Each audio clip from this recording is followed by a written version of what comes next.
Siempre se ha sabido que los faraones y reinas del antiguo Egipto practicaban el incesto, el adulterio y las demostraciones públicas de sexualidad.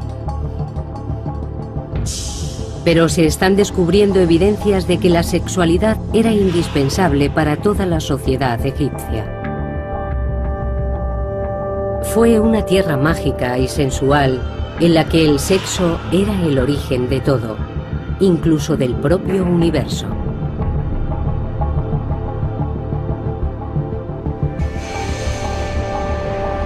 El sexo en la antigüedad. Egipto.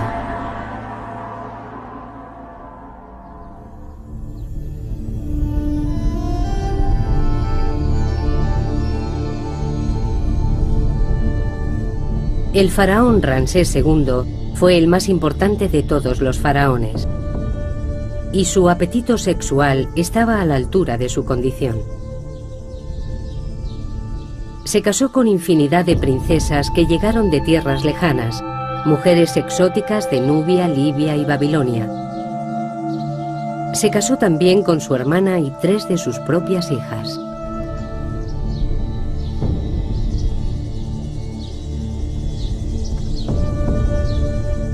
En el momento de su muerte, en 1213 a.C., a la edad de 91 años, Ramsés aseguraba haber tenido más de 20 reinas y multitud de amantes o concubinas.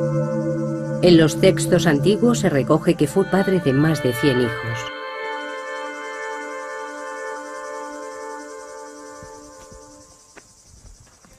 Ken Weeks es un arqueólogo americano que lleva 10 años en el Valle de los Reyes en Egipto, tratando de demostrar la autenticidad de dichas afirmaciones. Cuando Ramsés cumplió 15 años, su padre le regaló una mujer, una docena de concubinas y las llaves de todos los harenes del país. Recuerdo que cuando yo cumplí 15 años me regalaron una camisa. Pero Ramsés II se vio de repente rodeado por todas esas mujeres. Desde que nació, Ramsés estaba destinado a la grandeza. De niño era habitual verle domando toros. Para su gente eso significaba que era el hombre que podía garantizar la bendición de los dioses para Egipto y traer prosperidad al país. Imaginen un reloj de arena. Los dioses estarían en la parte de arriba y los mortales en la parte de abajo. El faraón sería el nexo de unión entre las dos esferas y toda la comunicación que pudiera establecerse entre esta vida y el más allá debía hacerse a través del faraón. Esto le situaba en una posición extremadamente importante. Los dioses expresaban sus deseos a través de la figura del faraón. Era el gran comunicador, el que permitía el alba y el crepúsculo, la salida de la luna, el éxito en la crecida anual del Nilo. Todos estos mensajes de los dioses dependían del faraón y de su capacidad de transmisión entre los dos niveles.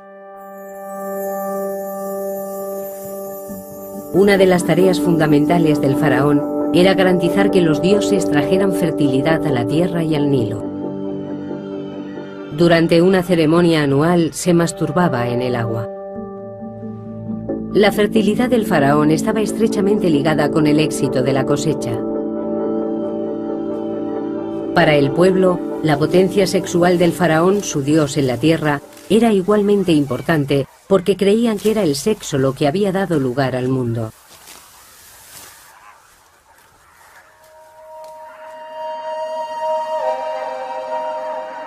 El primer poder del universo, el ser supremo Atum, surgió de la noche de los tiempos.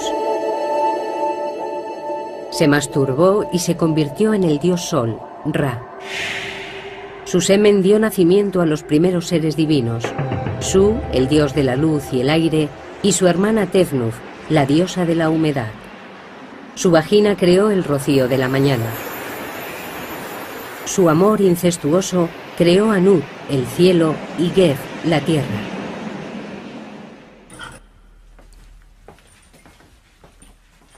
El doctor Richard Parkinson del Museo Británico es un experto en mitología del antiguo Egipto.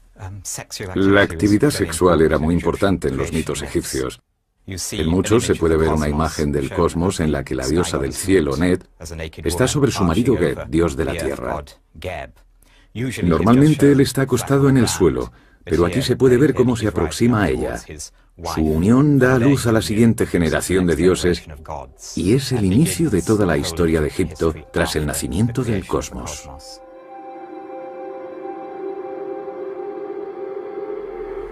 Los estudios de Richard Parkinson sugieren que solo el faraón y sus sacerdotes más allegados podían admirar estas representaciones íntimas de los dioses.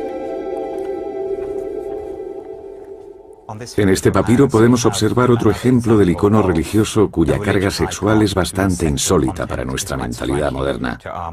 Podemos ver una viñeta del cosmos en la que el cielo de la noche, representado como una diosa, está postrada sobre el dios de la tierra Geb. Y la autorregeneración de la fertilidad de la tierra está representada por una autofelación del rey, dando pie a una escena que en la cultura occidental presente solo se daría en el género pornográfico, mientras que en el antiguo Egipto se podía encontrar en las más altas esferas del arte religioso. Estos papiros pertenecían a una sacerdotisa, una mujer de la élite, y estaban colocados en un lugar sagrado de su tumba.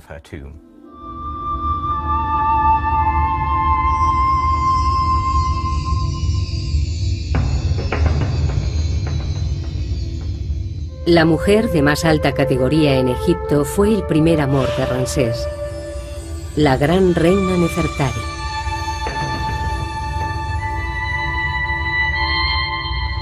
Murió en el 24º año de su reinado. Fue enterrada en un sepulcro espectacular.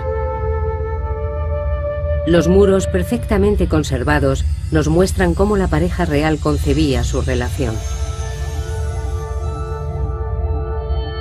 La tumba está consagrada a la diosa del amor carnal, Hathor, la equivalente de la diosa griega Afrodita.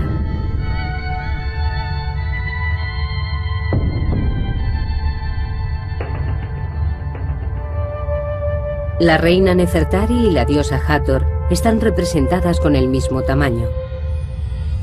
En el arte religioso egipcio, el tamaño era muy importante.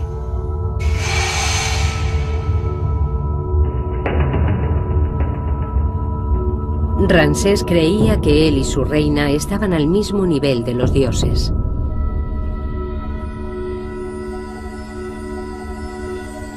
Ramsés solo tenía 48 años cuando la reina Nefertari murió.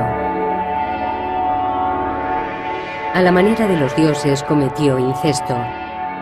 Se casó con la hija mayor que tuvo con Nefertari, la princesa Meri-Tamun, promocionándola al rango de reina. Volvería a casarse con una de sus hijas, la princesa Binanat, con la que tuvo un descendiente.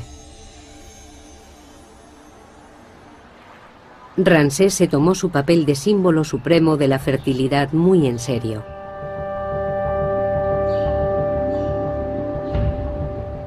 Ken Weeks ha recorrido Egipto para probar las hazañas de Ramsés.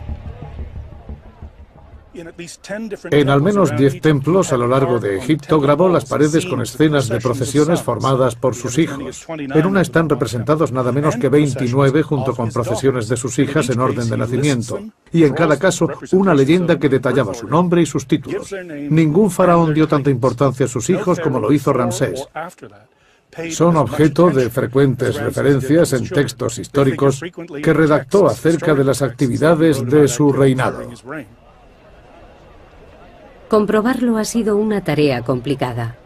La tumba de Ramsés en el Valle de los Reyes fue destruida por una inundación. Sin embargo, su cuerpo, con más de 3.500 años, permanece en el Museo de Antigüedades de El Cairo. Cada día, cientos de personas visitan la momia del hombre que vivió como un dios, rodeado por sus hijos, sus mujeres, sus amantes y sus esclavas.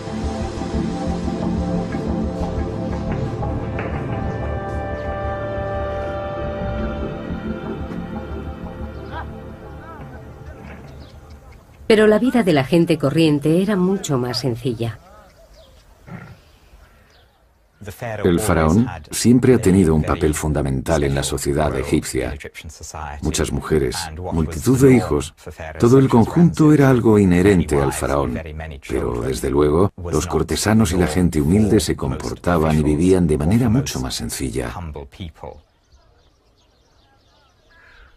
Para la mayoría, el día a día era una lucha por la supervivencia. Cómo veían el sexo y el matrimonio siempre ha sido un misterio, pero ahora podemos estudiar pruebas que habían estado ocultas.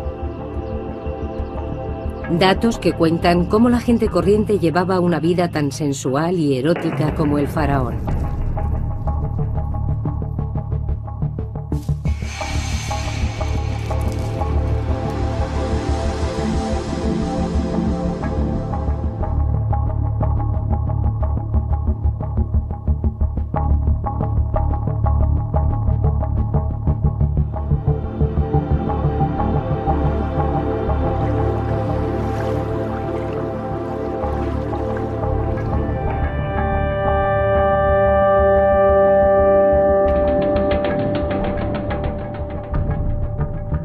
Los reyes y reinas del antiguo Egipto vivían como dioses en un mundo en el que para ellos la potencia sexual era un deber religioso. Pero poco sabemos acerca de cómo vivía y amaba el resto de la población. Muchos restos fueron arrastrados por las crecidas del Nilo.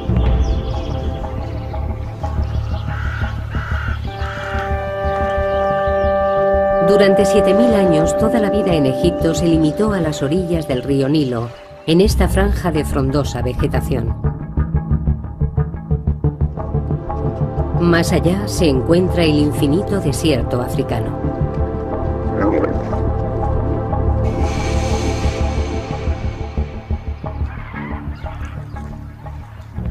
Excepto algunos templos reales y tumbas, las construcciones del antiguo Egipto son de ladrillo de barro. A lo largo de los últimos 200 años, las crecidas anuales del Nilo han destruido casi todo rastro de la historia antigua.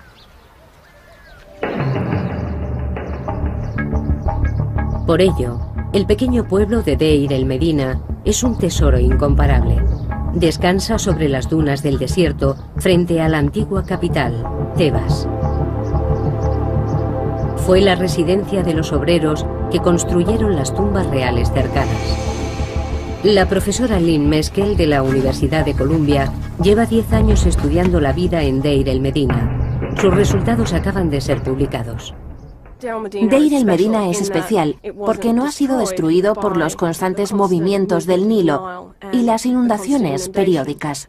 A lo largo de los siglos, el Nilo ha cambiado de posición y ha destruido muchos pueblos de agricultores, asentamientos y probablemente ciudades que podrían verse a través de la espesura de la vegetación del Nilo. El cementerio de Deir el Medina acoge la tumba de los habitantes más poderosos del pueblo. La tumba del arquitecto Ka y de su mujer Merit es una revelación. Su contenido sugiere que al menos las clases medias aspiraban a llevar un estilo de vida parecido al del faraón. Ka y Merit están ahora en el Museo Egipcio de Turín, en Italia. En la parte superior del sarcófago hay guirnaldas de hojas que se han conservado tan bien que todavía podemos ver de qué flores se trataba.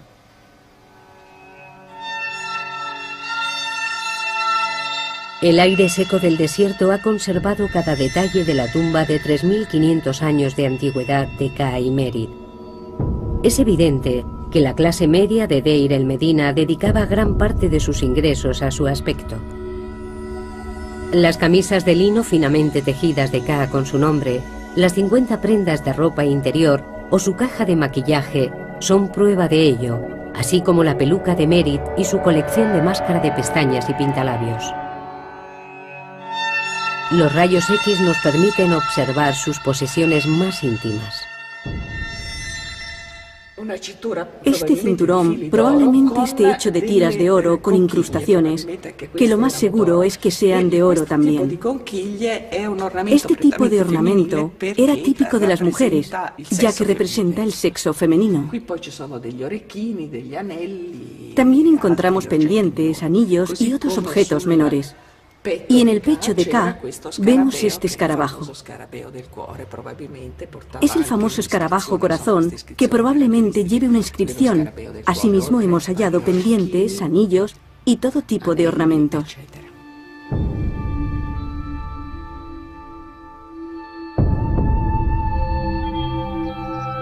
Tanto hombres como mujeres llevaban gran cantidad de ornamentos como joyas, pendientes, brazaletes, anillos, y ambos utilizaban maquillaje, especialmente máscara de pestañas.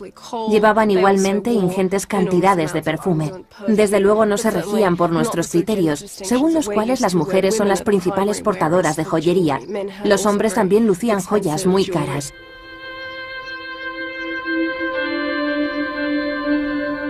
Este deseo de llevar una vida sensual se hace patente en la tumba de un capataz llamado Ipei. En las paredes hay representaciones de un lujoso banquete. Conceptos como sexualidad y belleza, todo ello nos permite formarnos una imagen muy sensual, con flores y perfumes, que nos dan una idea de cómo sería este banquete. Habría música, vino, probablemente infusiones de vino y flores de loto, todo tipo de sustancias estupefacientes, y con todo resultaría una experiencia muy sensitiva.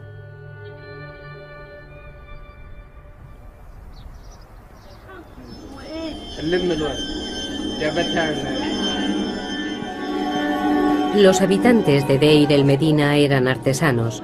Al trabajar para el faraón, decidieron darle a sus propias tumbas ese aire de realeza. Pero también dejaron tras de sí restos de sus vidas cotidianas. Deir el Medina estaba lleno de paredes decoradas, cartas y documentos oficiales. Hemos encontrado documentos censales que nos dicen cuánta gente estaba registrada como habitante de esta casa. Parecen familias tradicionales, con sus abuelos y sus tías, pero creo que estas casas daban cobijo a mucha gente. Y si nos fijamos en la información genealógica, estamos en condición de afirmar que la gente llegaba a tener hasta 9 o 10 hijos.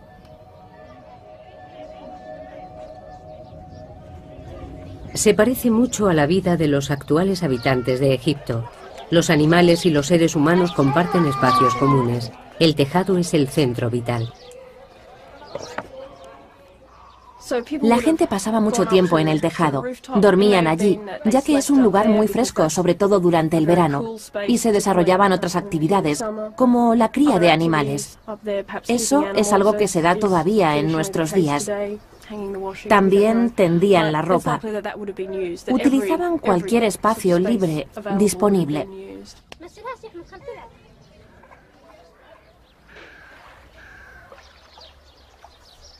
Aunque existen similitudes entre el Egipto actual y el antiguo, la actitud ante el sexo no podría ser más diferente.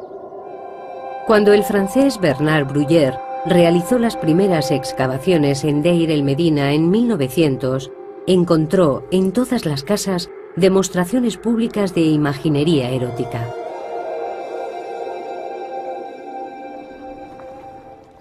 Lo primero que ves cuando entras en una casa son escenas que representan a mujeres en escenas particulares de su vida, ya sea dando a luz, dando el pecho a sus hijos. Y en una casa en particular, en la casa Sureste 8, podemos observar un gran fresco de una mujer desnuda, tocando una flauta doble. Este tipo de imágenes con tanta carga erótica y ritual no es algo que en la actualidad asociemos a la decoración inherente de una casa, y mucho menos de las primeras estancias.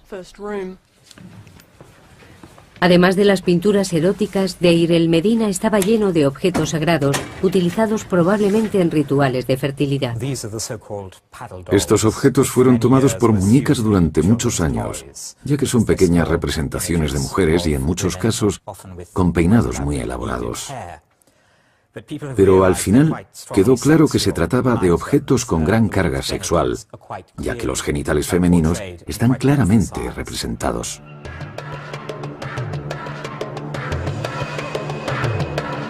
Un escriba de Deir el Medina elaboró un documento muy explícito como divertimento o por encargo. El papiro erótico de Deir el Medina empieza con escenas normales de animales hasta que repentinamente cambia de tono. Algunos expertos han sugerido que estamos ante un tratado sexual o una alegoría religiosa. Otros apuestan por que se trate de un papiro satírico. Asumen que el hombre, al ser calvo, es un sacerdote, y la mujer, al comportarse de esta manera, deja claro que es una prostituta, por lo que se trataría de una sátira social. Pero creo que estas explicaciones son un tanto rígidas y académicas. Todo el papiro se desarrolla claramente en un contexto humorístico, como una parodia. El hombre hace gala de la tremenda flexibilidad de su pene, lo que es común en el género humorístico.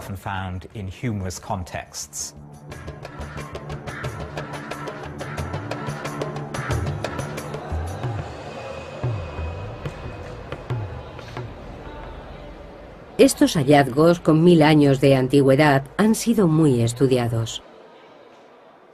Cuando se descubrieron, nadie pensó en exponer tal imaginería sexual públicamente.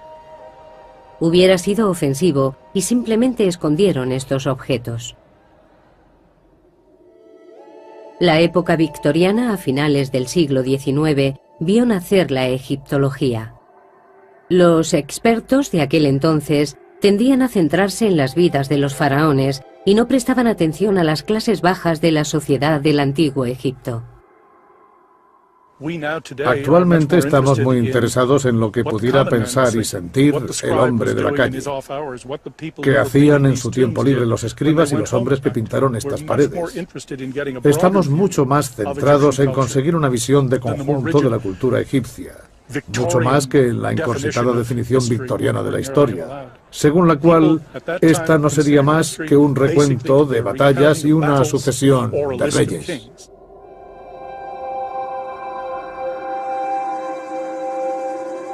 Los primeros arqueólogos no eran partidarios de estudiar objetos sexuales.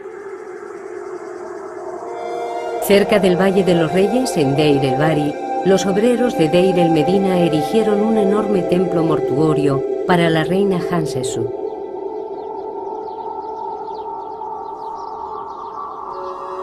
En un santuario dedicado a la diosa Hathor, los excavadores encontraron una amplia colección de penes de madera que podrían haber sido utilizados en ritos de fertilidad.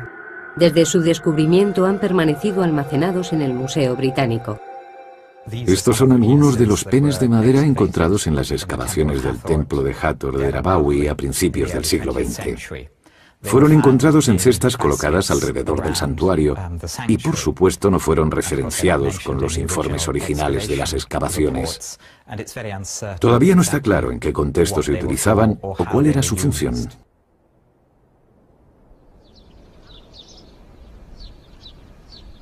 Encima del templo hay cuevas que los obreros de Deir el Medina utilizaban para resguardarse del sol de mediodía. En una de ellas encontramos una pintura del antiguo Egipto. El profesor Mohamed El Bailey, director de antigüedades del Valle de los Reyes, mantiene esta cueva cerrada al público. Esta es una pequeña gruta o cueva donde se pueden observar dibujos representando escenas de contenido sexual. Los obreros que trabajaban en el templo se protegían del sol en estas cuevas durante los descansos y durante estos ratos libres se divertían. Imaginaban y dibujaban en las paredes de las grutas lo que les gustaría estar haciendo en ese momento y lo compartían con sus compañeros mientras descansaban en la pequeña cueva. Este hombre tiene mucha prisa por hacer el amor en esta postura.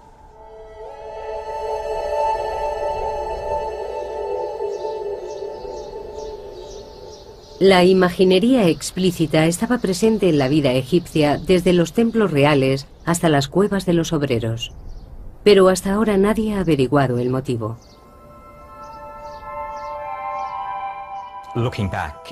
Echando la vista atrás, es fácil suponer que el pudor típico de una cierta época haya podido entorpecer el estudio de este material. Pero no hay que olvidar que cada época tiene sus tabús y temas de los que la sociedad prefiere no hablar. Los documentos encontrados en Deir el-Medina están empezando a dar una idea más clara de por qué los antiguos egipcios estaban tan obsesionados con el sexo. Te dejaré admirar mi belleza, cubierta por una túnica del mejor lino, empapada de aceite de canela.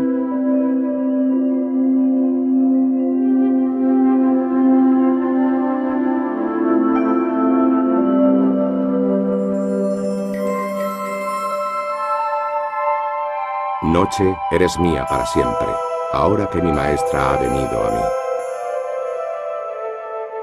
La beso y sus labios me responden. Estoy muy excitado incluso sin haber bebido cerveza.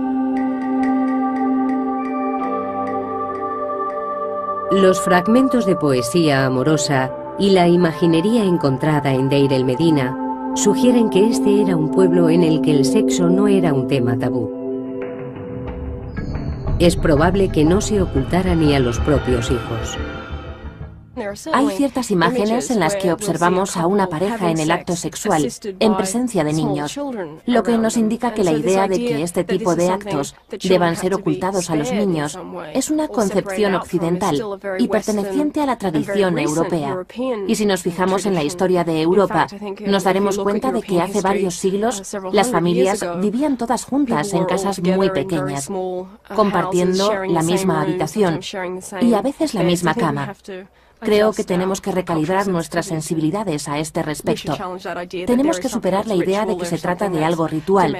Realmente formaba parte de la vida doméstica. Para los egipcios estas esferas se entremezclaban fácilmente.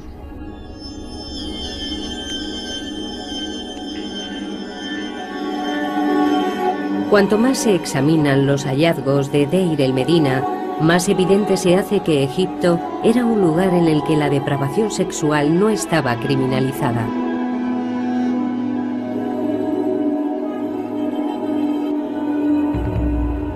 En el pueblo, Paneb, un ladrón y asesino con un apetito sexual insaciable, se acostó con todas las mujeres del pueblo, ganándose la enemistad de muchos. Su comportamiento fue denunciado y está recogido en el registro del tribunal de Deir el-Medina. El escriba recoge testimonios que aseguran que Paneb se acostó con varias mujeres casadas, incluidas una mujer llamada Hel y su hija Wegbet, que luego le entregó a su hijo, Arpekti, que se acostó a su vez con ella. Creo que el escriba se lo pasa muy bien y disfruta mucho recogiendo estos testimonios en contra de Paneb. Cuando escribe las palabras realizar el acto sexual con Neg, al principio del documento, está escrito con muchas florituras que dan la sensación de que realmente disfrutaba difamando el nombre de Paneb.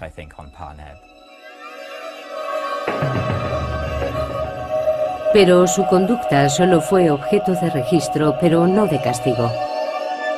En la actualidad, este tipo de acto sería considerado un crimen, pero no en el antiguo Egipto.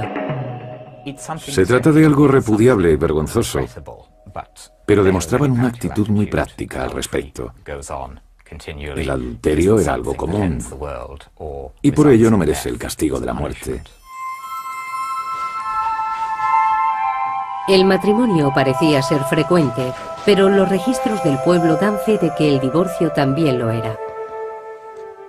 De lo que se trata realmente es de matrimonios en serie. Era normal que la gente se casara 3 o 4 veces. Hay casos conocidos de mujeres también, que se casaban con varios hombres en diferentes momentos, manteniendo relaciones paralelas. El concepto de matrimonio era muy informal. La frase utilizada para referirse al matrimonio era encontrar casa juntos. No había ceremonias, simplemente vivían con su pareja. No había códigos civiles, el matrimonio no estaba regulado.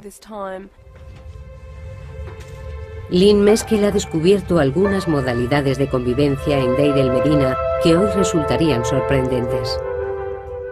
Existían mujeres que eran criadas o esclavas, que el marido llevaba a casa cuando su mujer se quedaba embarazada. De esta forma, el hombre podía seguir teniendo hijos que eran parte de la familia, y a veces estos hijos llegaban a casarse con gente notable. La esclava o criada, por su parte, veía cómo se elevaba su estatus y pasaba a formar parte del hogar. La convivencia era muy flexible y existían modalidades para todos los gustos. Lo que a nuestros ojos es algo realmente increíble e inapropiado, para los egipcios funcionaba muy bien.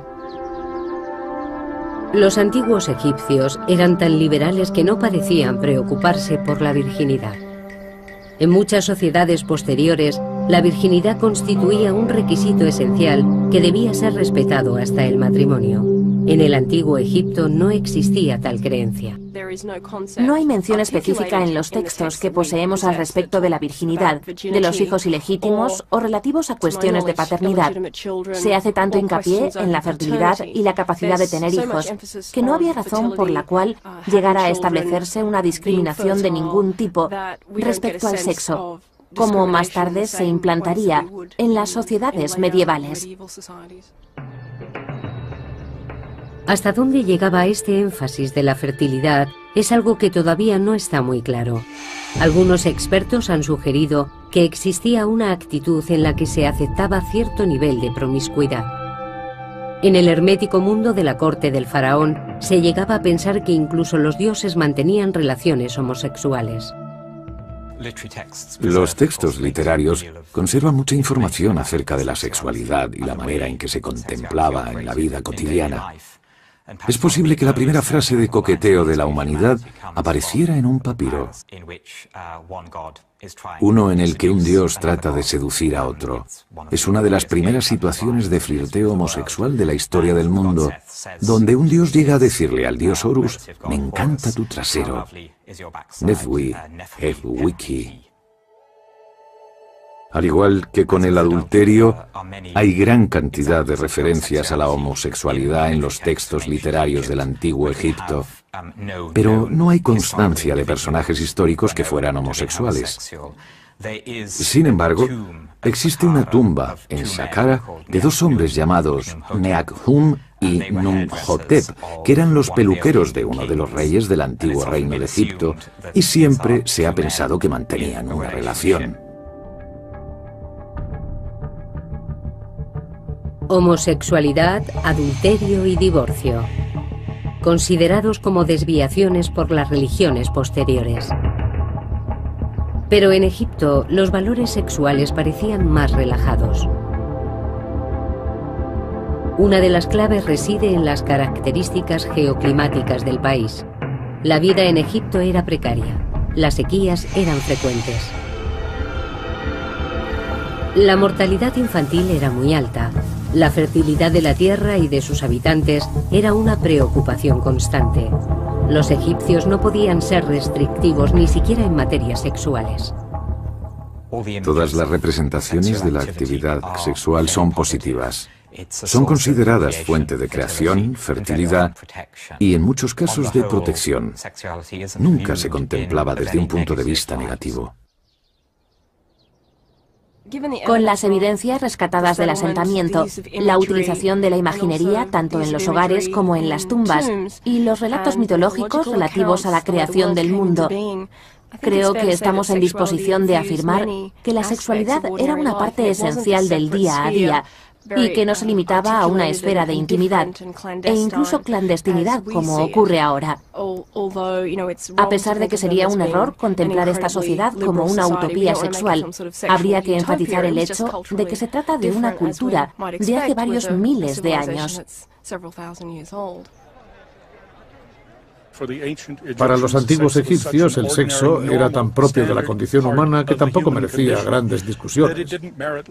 No existían psicoanalistas que conjeturaran al respecto de las fantasías sexuales y acerca de su significado.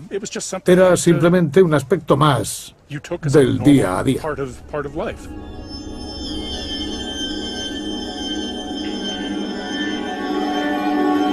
Los antiguos egipcios estaban lejos de sentirse acomplejados o culpables respecto al sexo. Por el contrario, el temor que existía era el de la infertilidad.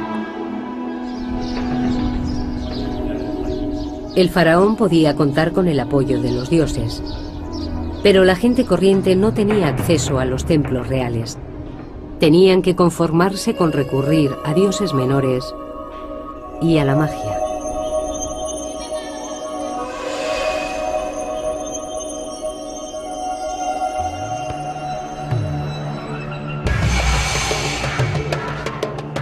Hace 3.500 años, la dinastía del Antiguo Egipto, conocida como el Nuevo Reino, era el epicentro de la civilización. A pesar de que ciudadanos corrientes como el arquitecto Ka y su mujer Merit mantuvieran una actitud relajada respecto a las relaciones sexuales, existían ciertos temores como ser estéril o que hubiera complicaciones durante el parto. Todo el proceso requería la protección de la magia.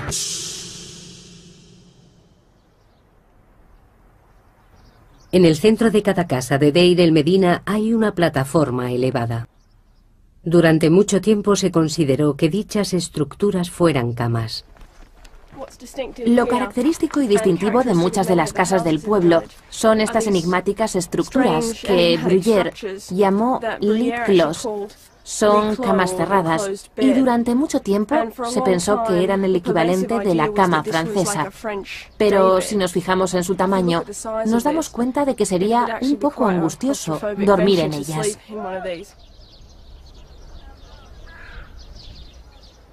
Lynn Meskel cree que son altares en honor a dioses menores de la fertilidad. Se trata probablemente de una estructura de culto, pintada con imágenes del dios Bes. El dios Bes tenía una apariencia grotesca. Es posible que fuera representado ahuyentando a los demonios. Se puede apreciar, sobre todo en cómo saca la lengua, una actitud particularmente agresiva. Esto es lo más cercano al folclore que hemos descubierto en el Antiguo Egipto. Bes se usaba para espantar a los demonios que se escondían tras el manto visible del mundo. Cada enfermedad, muerte, sequía, hambruna o revés del destino se achacaba a la obra de un demonio, espíritu malvado o incluso al fantasma de algún pariente desdichado. Una mujer como Merit podría contratar los servicios del chamán para que efectuara un ritual en honor de Bes. Es probable que recurrieran a dioses locales, a peregrinaciones y a cierto tipo de libaciones domésticas, como la ofrenda de comida, abluciones y ese tipo de cosas.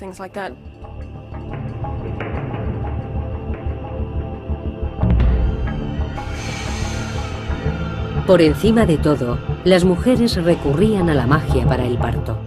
El parto era uno de los momentos más peligrosos en la vida de una mujer. Nos consta que la tasa de mortalidad infantil era muy alta, con lo que existía una demanda muy alta de rituales y amuletos de protección de todo tipo.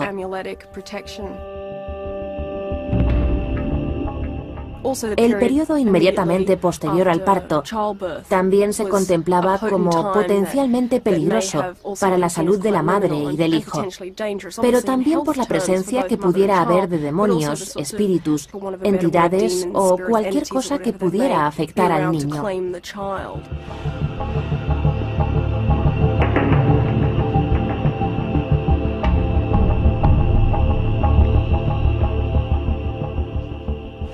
Muchos artilugios sagrados de la cultura egipcia han llegado en muy buen estado hasta nuestros días, tales como estas varas de marfil, utilizadas por los magos y sanadores durante los rituales de protección de los niños y mujeres, lo que se hacía antes, durante y después del parto.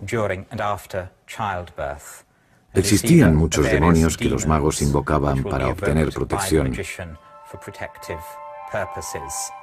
El reverso porta una inscripción que describía el proceso del ritual de protección para el recién nacido. Los hombres del antiguo Egipto también se sometían a procesos mágicos para asegurar su fertilidad.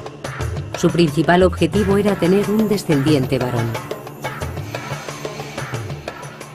Un hechizo que un hombre podía conjurar para que una mujer se acostara con él se obtenía mezclando esencia de aceite de rosa y una cabeza de pescado seco del Nilo.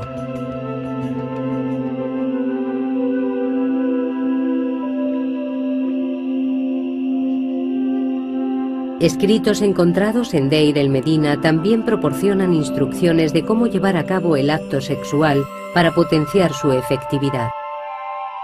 Hombres como Ka escribían fórmulas mágicas en su piel para invocar la bendición de los dioses. Lamer las fórmulas las hacía más poderosas.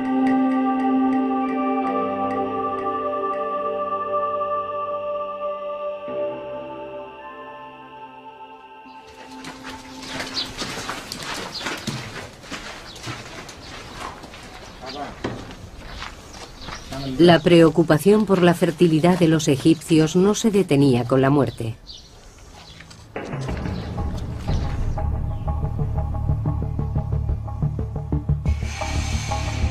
Algunos rituales mortuorios eran idénticos a los practicados durante las ceremonias del parto y la celebración anual donde se renovaba la vitalidad del emperador.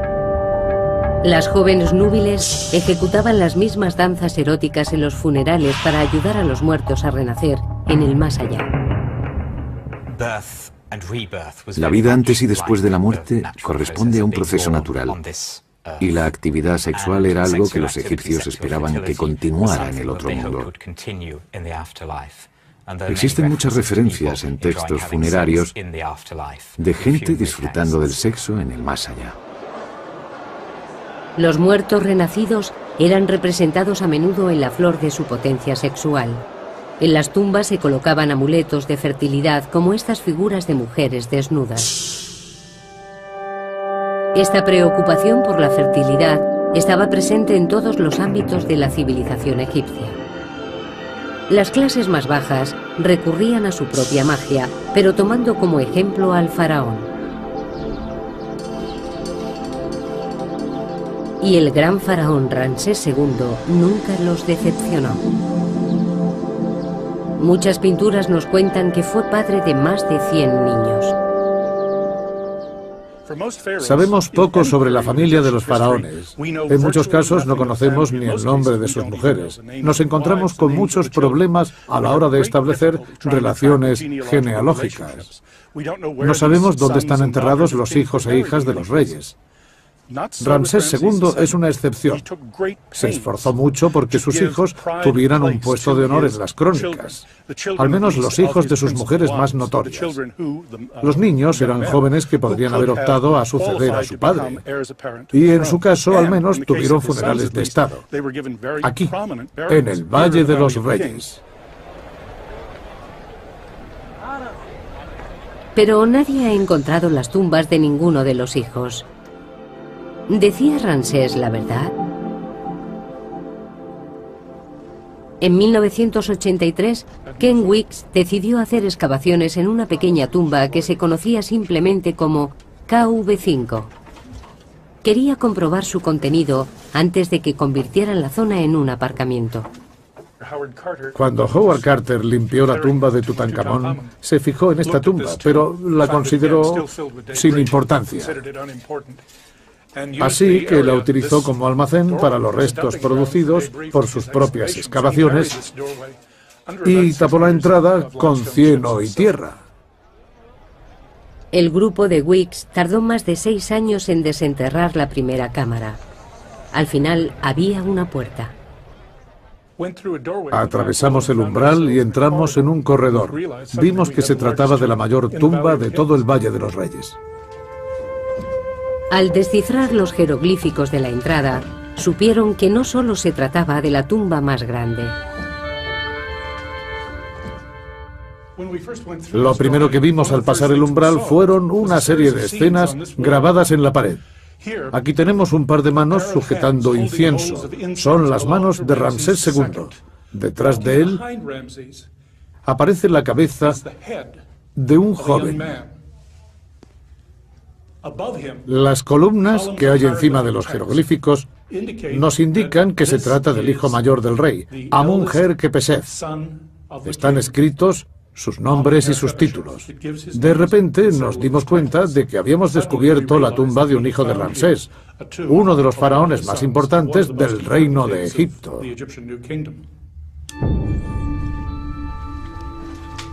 Los egiptólogos han creído durante mucho tiempo que Ramsés tuvo más de 100 hijos, pero hasta ahora no se habían encontrado pruebas.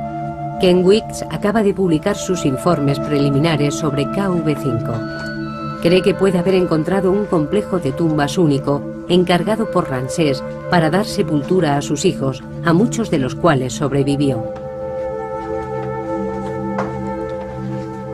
Se trataba probablemente del único mausoleo familiar de todo el antiguo Egipto. Fijaos, por ejemplo, en esta maravillosa figura de Hathor. Precioso rostro. Desgraciadamente, ha sufrido muchos daños causados por las crecidas del Nilo.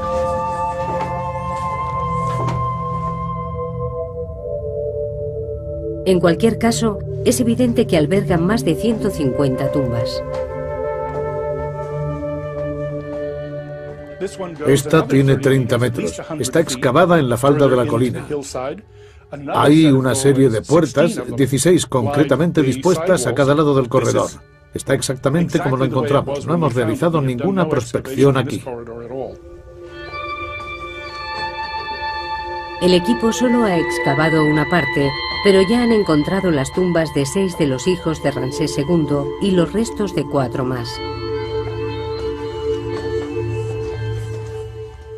Hemos encontrado restos momificados de 4 hijos de Ramsés. Este es un cráneo. Está en malas condiciones y todavía no lo hemos limpiado. Me da miedo tocarlo. Aquí tenemos otro cráneo con mandíbula inferior. Estoy prácticamente seguro de que se trata de un hijo de Ramsés II. También tenemos un esqueleto completo en la segunda cámara de la tumba. Lo hemos cubierto otra vez para evitar cualquier tipo de contaminación. Esperamos ser capaces de practicarle algunos análisis. Si no pueden ser pruebas de ADN, al menos rayos X y análisis estadísticos de materiales. Los compararemos con los restos momificados de Seti I, Ramsés II y Nerneptah, con los que es posible que haya tenido alguna relación.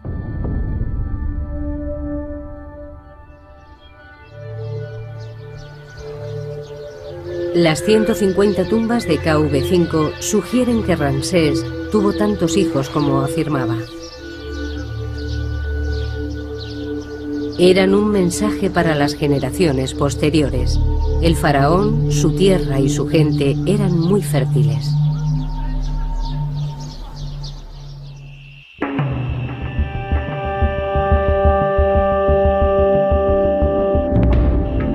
En el antiguo Egipto, el acto sexual formaba parte del día a día, de la religión, de las supersticiones, la vida doméstica e incluso los espacios públicos. Pero pronto llegarían tiempos en los que el acto sexual pasaría a ser considerado oculto, privado, cargado de culpa y vergonzoso.